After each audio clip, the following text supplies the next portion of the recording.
Hey friends, this is Aaron Summers, and welcome to the Church Brain Podcast. As you know, each week we help church leaders think clearly during seasons of stress, transition, and uncertainty. The goal is simple. Healthy churches need healthy leaders, and healthy leaders learn to think clearly when the pressure rises. Let's jump in. This week in the briefing, we explored what happens when leadership, it gets hard. And we've all had those seasons. I've had them. You may be in one right now. We discovered that difficult seasons often expose what's been driving us all along, that internal motivator. You see, easy seasons can hide unhealthy motivations because, almost every motivation works when ministry is going well. But when criticism increases, progress slows, discouragement settles in, church leaders get unhappy or cranky or call you in and just dress you down real quick, many leaders discover that they've been depending on things that can't sustain them. So today, I want to move from understanding the problem to leading through the problem. If difficult seasons expose our motivations, how do we respond to that? How do we lead faithfully when the things that once encouraged us begin to disappear? I want to suggest 4 leadership practices for you today. Number 1, pay attention to what discourages you the most.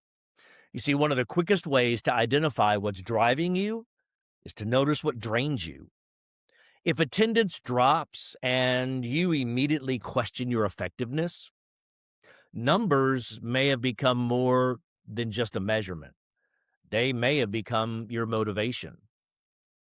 I can tell you in 30 years of ministry, the last 20 years, maybe 25 years, I could tell that some of my motivations may not have been what they needed to be because summertime's hard, right? I mean, we're busy. We've got VBS and kids camp and youth camp and mission trip and convention time and try to get a vacation squeezed in there and summer ball and all these things. It gets really busy and it's easy to not take care of yourself. But more than that, I noticed that by the time I got to mid-July and August, I always blamed it on the heat, right? The summer heat. But what I noticed was my mild depression that I would fall into for about 4 to 6 weeks suddenly got better when school got back in session and normal life came back. But the reality is, it's when attendance came back. And I had to wrestle with that, and I had to deal with that. If criticism lingers in your mind for days, while encouragement can quickly fade, approval may have become more important than you realized. That attaboy really is something that you need. I mean, we've all read the book, right? The 5 love languages, and one of them is words of affirmation. I'm not saying that it's wrong. I'm saying we can't lean on that as our entire motivation for ministry. If a failed initiative leaves you feeling like a failure instead of simply evaluating a decision, your identity may have become attached to results. For me, again, I discovered that there were seasons when I gauged my effectiveness and sometimes even my worth as a minister by the invitation response at the end of a sermon. When few people responded, not just once, but few people responded week after week and maybe month after month, I quietly wondered whether I had failed. Now, here's the temptation. In the middle of that difficult moment, the devil can come in and really try to get you to plant that seed of bitterness, to say, I'm the righteous one. These people are failures. These people are sinners. These pagans, they're not responding to the gospel. I'm all righteous. Well, that's not healthy either. It took time for me to realize that faithfulness and visible response, that's not the same thing. Discouragement often points toward misplaced motivation. That doesn't mean every disappointment reveals an idol. We all grieve setbacks. That's okay. We all hurt when people leave or they criticize us. That's normal human behavior. Let's not take it further than it needs to be. The question is not whether you feel discouraged. The question is why that particular event affected you so deeply. Sometimes our strongest emotional reactions reveal the places where our motivations have quietly shifted to. Number 2, return regularly to your calling. Regularly to your calling. Because let me tell you, if you haven't faced a moment or a time or a season that you question if you were even called into ministry, it's coming. See, one of the dangers of prolonged stress is that it causes us leaders to think almost exclusively about today's problems, the next meeting and the next complaint, the next difficult conversation, the next budget discussion. You know how I can tell? Here's how I can tell. When we are double checking our phones and we're quietly ignoring those certain people that call we don't want to talk to, or when you go into a local store and you see that person that you don't want to see, how you hustle down to the other aisle and you try to avoid them the whole time that you're in there. Yeah, you might need to check on your calling. You see, over time, leadership becomes little more than managing one challenge after another, and that can wear on us. Calling lifts our eyes above today's pressure. I encourage you to regularly revisit the story of how God led you into ministry. Remember the people God used in that moment. Remember the conviction you felt to do the thing that you're doing. Remember the moments when God confirmed his direction for you. Now, you're not trying to relive the past, but you are reminding yourself that your ministry began with God's invitation, not people's approval. Calling can steady us because it reminds us who sent us. Number 3, read the room before you lead the room. Read the room before you lead the room. Healthy motivation does not mean treating every audience the same. It means remembering that while Christ is the one we ultimately serve, he has entrusted different people to our care. Faithfulness is fixed. Communication is flexible. See, what we can say and what we can do is we can say, well, I'm called of God and I'm just going to say what I'm going to say, and I'm sorry, truth hurts. And we can take a posture that really we spiritualize pride. And that's a problem because we need to be aware of the audience we have. Now, some people want to say, well, we have an audience. I serve an audience of one. I serve God and God alone. Yes, you do serve God and God alone, but he's entrusted people into your presence, and you need to be sure to speak to them in the way that is appropriate. Before you walk into a room, ask yourself, who's sitting in front of you? You know, if you are serving as an interim pastor, there's 3 basic kinds of people when you go serve as an interim pastor. People that are mad that the pastor left, people that are sad the pastor left. Can you guess the third? The people that are glad the pastor left. You got these 3 groups, and those 3 groups can hear the same message very differently. So you've got to be careful. Which group am I talking to? Because if I walk into the mad group as if they're the glad group, I got a problem. If I walk into the sad group as if they're the mad group, that's not going to go over well. I got to read the room before I can lead the room. And maybe you're stepping into a difficult conversation. Lord knows we have those, and we have them often.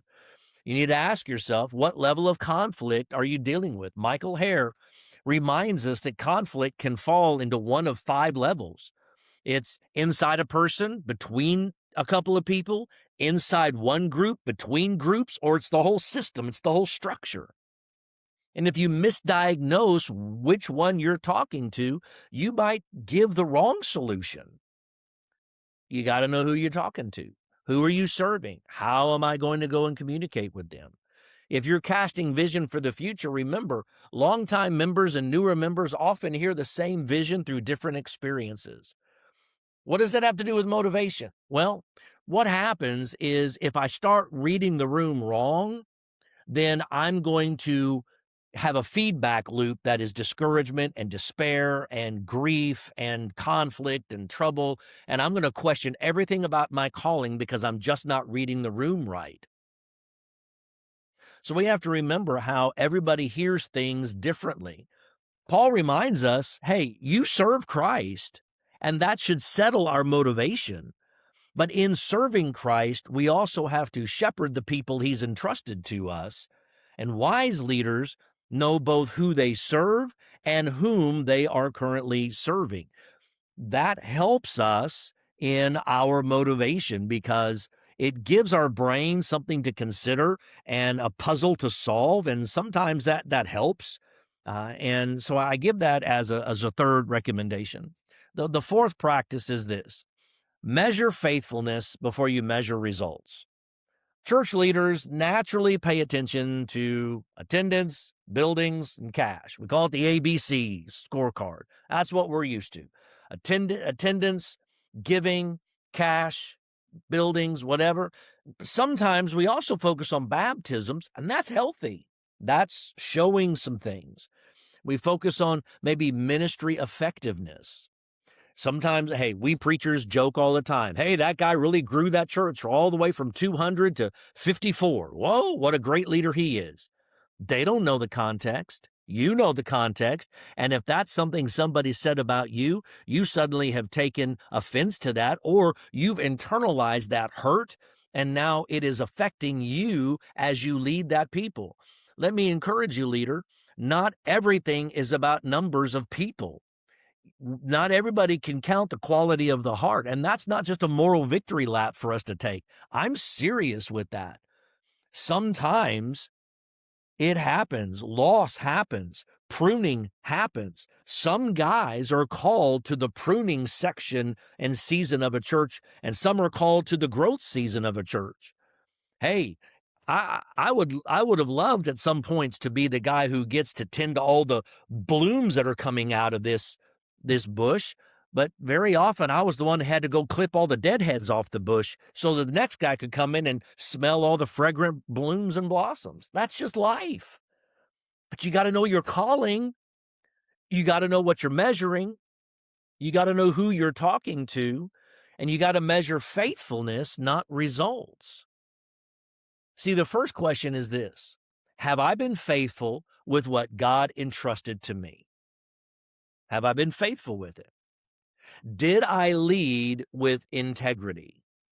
Did I love people well? Did I speak the truth with grace? Did I make decisions prayerfully, or did I shoot from the hip? Results matter. I get it. But sometimes they're delayed. And faithfulness is something we can pursue every single day. Are you faithful on Monday? Have you been faithful this day? I'm recording this on a Wednesday. Were you faithful in prayer meeting tonight? Were you faithful at Bible study? Were you faithful when you led the children or the youth or the choir rehearsal? Were you faithful this day? When leaders reverse those priorities, they often become exhausted trying to control outcomes that belong to God. But when we pursue faithfulness first, we discover that peace is no longer tied to circumstances that can't be controlled. Here's a question to reflect on this week. If someone took away the encouragement you normally receive from ministry, what would be left?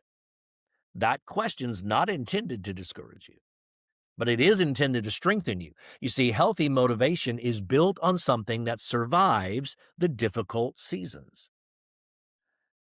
Because the health of a church rarely rises above the health of its leadership, we're talking about these things today, this week, and over the next few weeks as we look about security and fear and criticism, burnout, identity, and the habits that help leaders remain healthy over the long haul. So I hope you stick with me and go down below and subscribe to the podcast to make sure you get this each and every week. Well, thanks for spending a few minutes with me today. If this episode was helpful, I'm just thankful that it was. But if you know somebody that's in a season that could use this, hope that you'd send it to them and encourage them to subscribe to the podcast and the briefing that you get on Mondays. Remember, leadership becomes clearer when we understand not only what is happening around us, but also what God is doing within us.